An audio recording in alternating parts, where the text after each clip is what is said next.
There's a lot of research that shows, on the one hand, affirmative action policies are pretty effective. Companies that adopt them tend to have more women, more minorities represented in their management positions. But at the same time, what sort of complicates matters is that there's also some negative effects or some unintended consequences of these programs.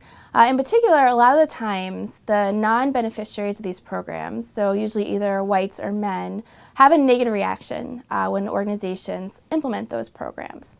So really this project was motivated by a desire to sort of better understand, well, why it is that whites have these negative reactions or men have these negative reactions as sort of a first step to saying, well, what can organizations do about it? One of the explanations that people have proposed for why whites react negatively to affirmative action plans is essentially that they're racist, right? That they have some level of prejudice that causes them to not like these programs. But what we were looking at is whether or not the question was a little more complicated. So maybe prejudice wasn't really explaining everything. And so what we wanted to look at was both not only people's level of prejudice, so we looked at this in the context of whites and affirmative action plans that target racial minorities.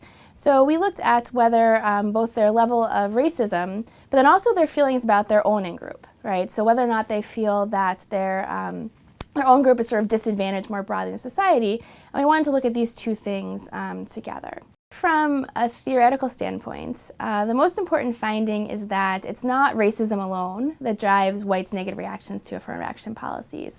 That we found that people's racist beliefs and their collective relative deprivation beliefs are essentially independent. What that means is you can have someone who is not racist, has no ill will towards Black Americans, but still feels that as a white American that they experience some disadvantage in the broader society. And if you have a person with that pattern of race-related beliefs, that individual is still going to react negatively to a race-based affirmative action plan. So what it indicates is that it's not just prejudice, right? It's not just feelings towards the out-group, but also your feelings about your own in-group that are driving this. And I think that's something that has not been incorporated into the affirmative action literature before. In terms of practical implications, I think the biggest one is really just organizations, having, first of all, a legal affirmative action plan that does not involve preferential treatment, and then communicating that to their employees.